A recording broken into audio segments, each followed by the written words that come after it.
जय हिंद दोस्तों। Exam times Rahul Kumar YouTube channel पर आपका हार्दिक हार्दिक स्वागत है। दोस्तों आज मैं 30 अगस्त का सेकंड शिफ्ट का पेपर सॉल्व कराऊंगा। इसमें सबसे पहले आपको हिंदी कवर कराऊंगा, तो आप देख लीजिए हिंदी के प्रश्न कितने सही आपके निकले और हमें कमेंट बॉक्स में ज़रूर बताइएगा, ठीक है। तो आइए चलते हैं पहले प्रश्न की तरफ। देखिए दोस्तों, पहला प्रश्न क्या था।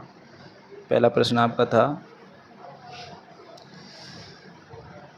देखिए पहला प्रश्न था, अभागा सुख से वंचित रह जाता है के अर्थ के लिए सही लोकोक्ति कौन सी। तो इसका राइट आंसर हो जाएगा ऑप्शन नंबर सी, अंधा बगला कीचड़ खाए, ठीक है। Option number C right answer. जल्दी जल्दी कवर करें ताकि वीडियो लंबा ना हो। चलिए अगला प्रश्न है, गमन गमन शब्द को विपरीतार्थ बनाने के लिए किस उपसर्ग का प्रयोग करेंगे। तो इसका राइट आंसर हो जाएगा आपका ऑप्शन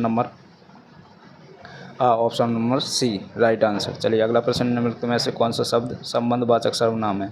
तो इसका राइट आंसर हो जाएगा ऑप्शन नंबर बी जो।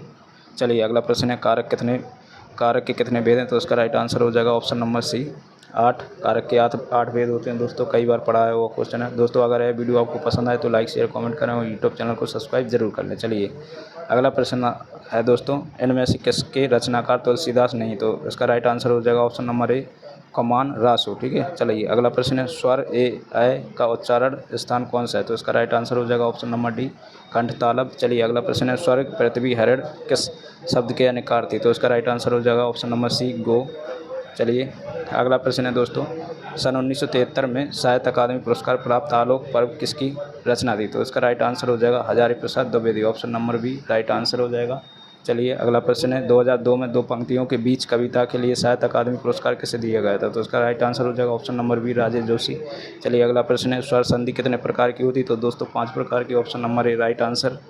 चलिए अगला प्रश्न है, ओए घर से बाहर गया इस वाक्य में कौन सा कारक है। तो इसका राइट आंसर हो जाएगा आपका ओए घर से बाहर गया।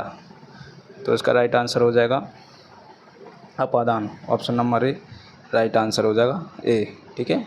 चलिए अगला प्रश्न है, निम्नलिखित में से कौन सा शब्द त्रिव्यंग का पर्यायवाची नहीं। तो इसका राइट आंसर हो जाएगा ऑप्शन नंबर बी त्रिलोक, ठीक है। चलिए अगला प्रश्न है, कौन सा वाक्य शुद्ध है। तो इसका राइट आंसर हो जाएगा ऑप्शन नंबर बी रामचरितमानस एक धार्मिक ग्रंथ है। चलिए अगला प्रश्न, निम्नलिखित में से किस रस का स्थायी भाव क्रोध है। तो इसका हो जाएगा रौद्र रस। Option number D right answer. चलिए अगला प्रश्न है, श्रुति सम भिन्नार्थक शब्द के जोड़े को पहचाने। तो इसका राइट आंसर हो जाएगा ऑप्शन नंबर बी अपेक्षा और उपेक्षा, ठीक है। चलिए अगला प्रश्न है, परीक्षा शब्द निम्नलिखित में वर्गों में से किस वर्ग में आता। तो यह दोस्तों ऑप्शन नंबर बी हो जाएगा तत्सम। चलिए अगला प्रश्न है, कर्म वाच्य में प्रधान होते हैं। तो इसका राइट आंसर हो जाएगा ऑप्शन नंबर डी कर्म। चंद्रमा तथा ब्राह्मण के लिए एक शब्द है। तो इसका राइट आंसर हो जाएगा ऑप्शन नंबर सी दोस्तों द्विज। चलिए अगला प्रश्न है, पंकज में कौन सा समास है। तो इसका राइट आंसर हो जाएगा ऑप्शन नंबर डी बहुब्रीहि। चलिए आ बैल मुझे मार का अर्थ क्या है, जानबूझकर मुसीबत में पड़ना। Option number C right answer हो जाएगा। चलिए अगला प्रश्न है दोस्तों, हर्ष शोक घृणा आश्चर्य जैसे भावों को व्यक्त करने के लिए चिन्ह का प्रयोग किया जाता है विस्मय बोधक का। Option number D right answer हो जाएगा। निम्न में से कौन सा शब्द तद्भाव है। तो इसका right answer option number D जीव। नवल सुंदर श्याम शरीर में कौन सा अलंकार है। तो उपमा अलंकार हो जाएगा। Option number C right answer. चलिए अगला प्रश्न है दोस्तों, खा गा फा ध्वनियाँ किस भाषा की। तो अरबी फारसी। Option number B right answer. चलिए अगला प्रश्न है, ऐसा लगा मानो बम फटा हो वाक्य में कौन सा अव्यय है। तो इसका राइट आंसर हो जाएगा संकेत बोधक। Option number C right answer. विधानमंडल द्वारा पारित या स्वीकृति विधि है अधिनियम। Option number B right answer. चलिए अर्धविराम का सूचक चिन्ह क्या है। ऑप्शन नंबर बी हो जाएगा ए वाला चिन्ह, ठीक है। चलिए अगला प्रश्न है, निम्नलिखित में से किस वाक्य में अकर्मक क्रिया है। तो इसका राइट आंसर हो जाएगा ऑप्शन नंबर बी पानी बरस रहा है। चलिए अगला प्रश्न है, निम्नलिखित में से 4 विकल्पों में से उस विकल्प का चयन करें जो शब्द युगम का सही अर्थ का सही विकल्प हो। तो सूची। तो इसका राइट आंसर हो जाएगा ऑप्शन नंबर सी सुई तालिका। चलिए अगला प्रश्न है, निम्नलिखित में से एक वाक्य में विशेषण का प्रयोग नहीं हुआ। तो इसका राइट आंसर हो जाएगा ऑप्शन नंबर बी वह विद्यार्थी है, ठीक है। चलिए अगला प्रश्न है, अन्या से अनन्या किसकी रचना है। तो इसका राइट आंसर हो जाएगा option number A Prabha Khaitan. चलिए अगला प्रश्न आया था दोस्तों, आदरणीय शब्द का समभिन्नार्थक क्या है। तो इसका राइट आंसर हो जाएगा पूजनीय। चलिए अब गद्यांश को सॉल्व करेंगे 33 से 31 तक। तो आप देख लीजिए आपने क्या लगाया था।